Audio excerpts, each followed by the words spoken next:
Olha só, dívidas em atraso, aumento de juros, inadimplência, tudo isso vem tirando o sono de muita gente nos últimos tempos. Em muitos casos, a situação é resultado mesmo da falta de planejamento financeiro. E na busca por uma solução, muita gente recorre a créditos que complicam ainda mais a situação. Mas quem vai falar com a gente a respeito desse assunto, quem vai dar dicas importantes para a gente de como sair dessa situação, quem está vivendo essa situação, obviamente, é o economista Lucas Meirelles, que está com a gente. Lucas, seja muito bem-vindo ao Notícias do Bem. Obrigado pela sua disponibilidade em conversar com a gente aqui.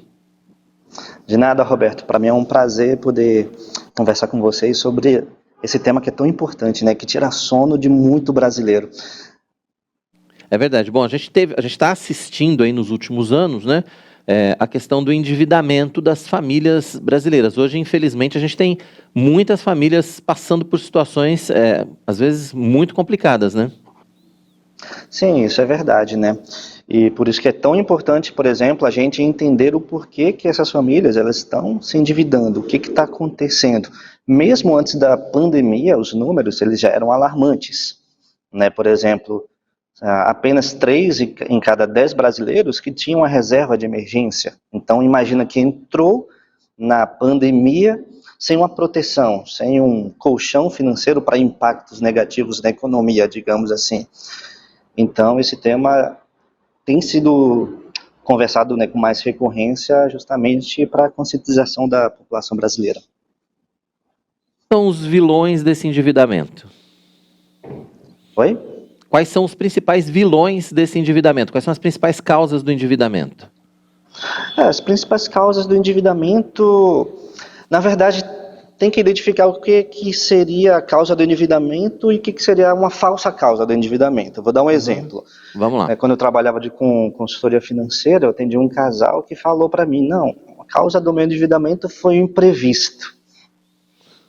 E aí, conversando um pouco mais, na verdade não tinha sido um imprevisto, tinha sido uma falta de reserva. Mas por que não tinha uma reserva financeira? Porque não tinha um controle financeiro das próprias contas, de tudo que entrava, tudo que saía, e então não havia formado um colchão financeiro para isso. Então a gente é muito acostumado, Roberto, a dar desculpa sobre o tema, não, veio imprevisto, a geladeira parou de funcionar, tive que comprar outra, a franquia do carro, né, por exemplo, do seguro do carro. E a gente costuma colocar muita desculpa, mas na verdade uma das causas é uma falta de reserva de emergência. Outra causa, por exemplo, a questão da mentalidade. Por exemplo, vou dar um exemplo. Aquela frase que a gente fala, por exemplo, eu estou merecendo. Ou você fica endividado, ou fica embriagado, né? O povo fala assim. Então tem que ter muito cuidado com esse sentimento, muitas vezes, de recompensa. Eu vou comprar para mim, eu estou estressado e vou comprar. Então essa compra desenfreada, esse consumo desenfreado também é uma das causas. A lista segue, né? Dentro do planejamento financeiro, Roberto, 2 coisas são muito importantes, né? No total de 6 pilares, eu vou enfatizar 2. O primeiro é a gestão financeira, saber controlar os gastos, tudo que entra, tudo que sai, o que é gasto fixo, gasto que não é essencial também. E também a questão do comportamento, como eu falei, essa questão de se dar um presente, muitas vezes exageradamente. E tem a questão de gestão de riscos, que o primeiro elemento é ter uma reserva de emergência e outra é através de seguros, que eu posso falar mais adiante sobre isso aqui. Uhum. Quer dizer, na verdade, assim, o primeiro passo seria a boa e velha planilha, né? Ou de papel, Exato. ou no Excel, seja lá como é que você queira fazer. Quanto eu ganho, qual é a minha despesa fixa, quanto eu gasto, essa conta tem que bater obrigatoriamente, né? Exato, e o grande perigo é ficar no 0 a 0. Tudo bem, eu não gasto mais do que eu ganho. Beleza, ótimo. Ótimo, mas não é suficiente, tem que sobrar alguma coisa. E aí, o que eu gosto de ensinar para as pessoas é colocar uma mente um pouco mais empreendedora na mente, né? Por exemplo, ter uma segunda fonte de renda, entende? Vender algum produto, tem muitos clientes que vendem produtos da Jequiti, Rinodê, etc., e conseguem ganhar uma segunda fonte de renda. Outra opção, obviamente, é diminuir os gastos também. Então, primeiro, como você citou, ter um ótimo controle dos gastos, seja planilhando no Excel, no caderno, né? Porque aquilo que não é medido não pode ser administrado, muito menos melhorado. E o segundo ponto é criar um colchão financeiro, gastar menos do que ganha.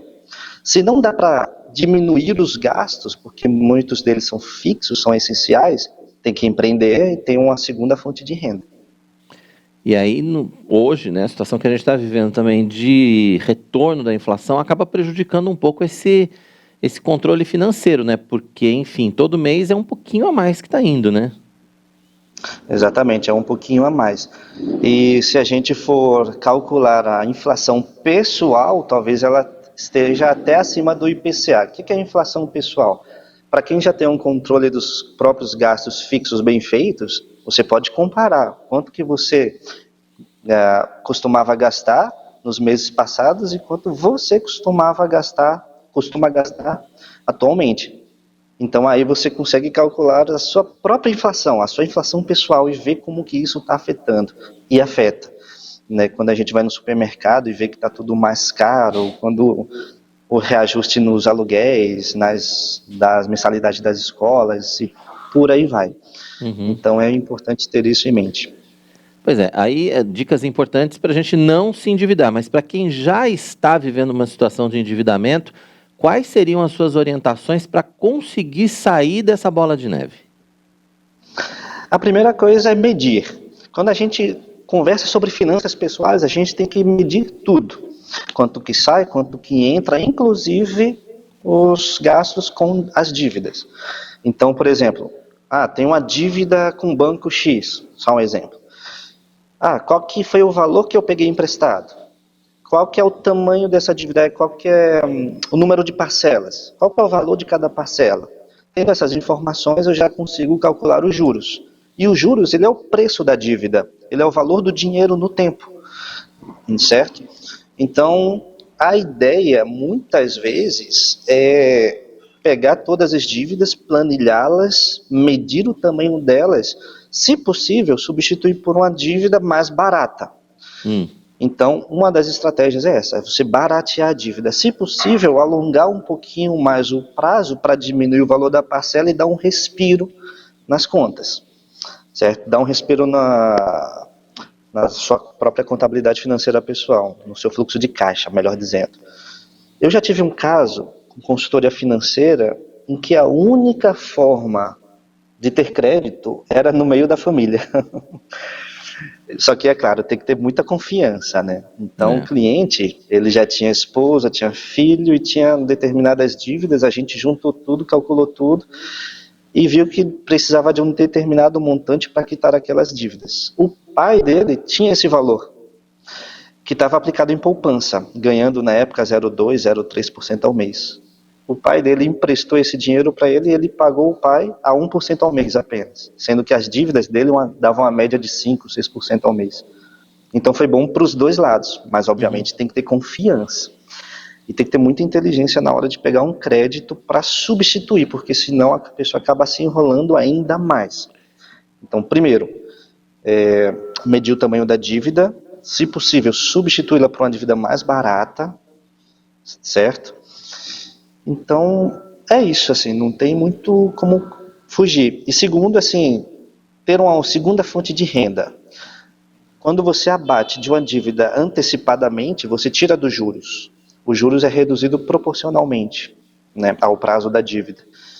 E isso pode ajudar bastante. Então, eu sempre estimulo isso com quem eu converso. Olha, tenha uma segunda fonte de renda.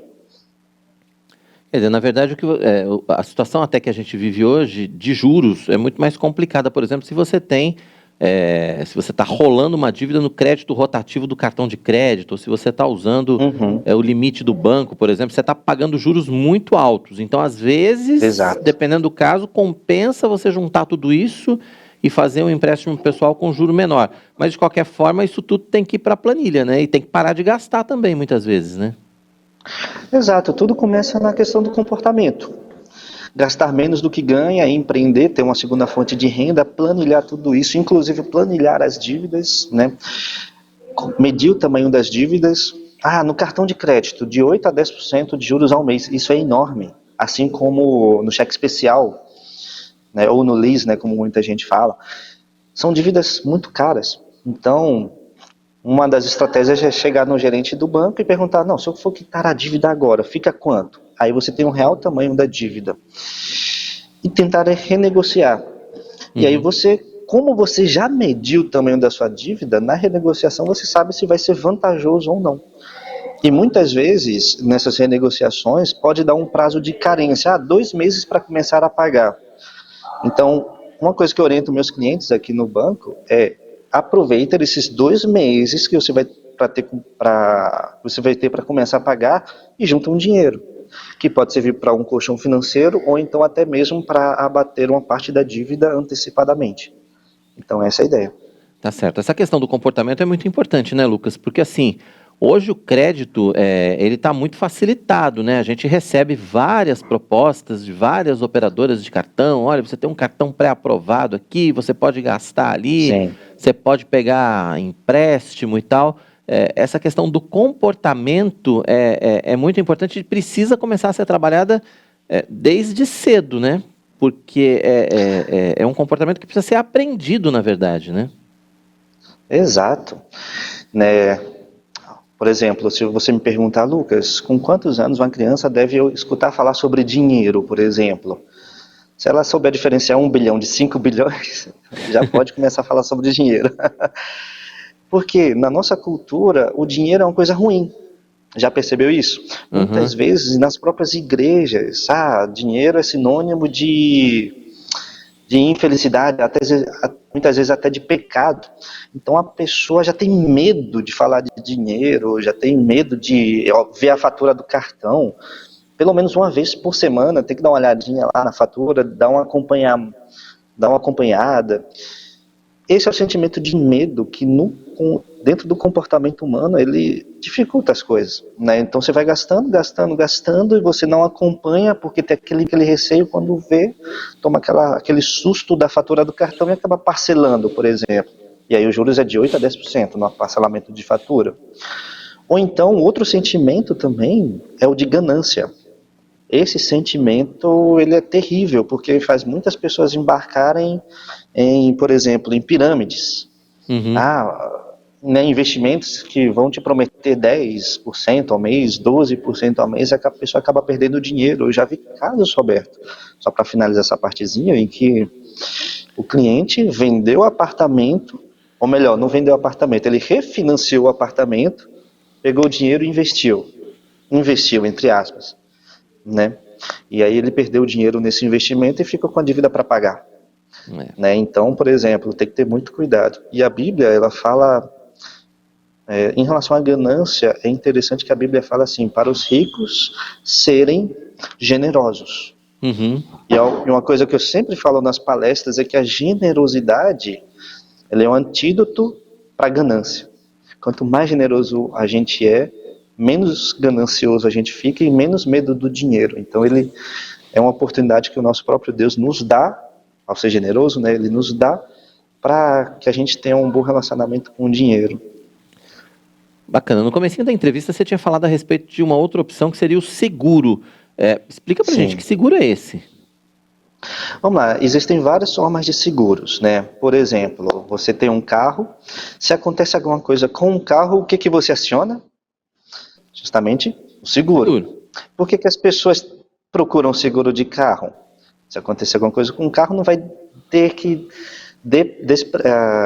gastar todo aquele valor que teve com o carro, certo? Então é uma gestão de risco. Imagina, Roberto, uma pessoa autônoma que não tem seguro de área de incapacidade temporária, que pode fazer parte de seguros de acidentes pessoais. A pessoa fica 1 mês sem trabalhar. De onde que ela vai tirar dinheiro? Se depender apenas do governo, fica um pouco complicado. Então, uma proteção de renda se faz necessária. Né? Por invalidez, por exemplo, se a pessoa fica inválida, se depender do governo, vai ter um determinado teto, mas se a pessoa tem um outro padrão de vida mais alto, né? Como é que vai cobrir? Então, seguros patrimoniais, por exemplo. Digamos, Roberto, que você tem um negócio que cresceu muito foram as adegas, por exemplo. Tem muito cliente microempreendedor individual que empreendeu em adegas, enfim, durante a pandemia e ganharam bastante dinheiro, né, com isso. Mas, enfim, você tem um empreendimento, uma lojinha, por exemplo, um lugar físico, se acontece alguma coisa com esse seu empreendimento, pega fogo, queimou todo o estoque, por exemplo, você vai deixar de ter lucros. Alguém roubou, né, todo o seu estoque, você deixa de ter lucro, logo você tem todo um prejuízo, isso pode acabar fazendo com que você tenha uma dívida. Seguros residenciais também, enfim. Seguros são uma das formas assim, de gestão de riscos, né? Então, o raciocínio é o mesmo de seguro de carro, que a gente está muito familiarizado. Só que aí tem diversos outros tipos de seguros também. E que são importantes, né, nesse planejamento financeiro, até para você poder, como você disse, né, ter um respiro, ter uma segurança no caso de algum imprevisto, um verdadeiro imprevisto, né? Lucas, eu queria que você deixasse para a gente aí os seus contatos, quem quiser conhecer mais a respeito do seu trabalho, como é que faz? No Instagram é Lucas_MPX. Lucas_MPX. No LinkedIn, apenas LucasMPX, né? linkedin.com.br/LucasMPX. Tá certo, tá aí o contato, né? Tá aí o arroba, esse é o do Instagram, @lucas.mpx. Lucas, obrigado pela sua participação com a gente aqui no Notícias do Bem. Obrigado pela sua disponibilidade em nos atender. Uma boa semana para você e volte sempre. Muito obrigado, Roberto. Deus abençoe a todos.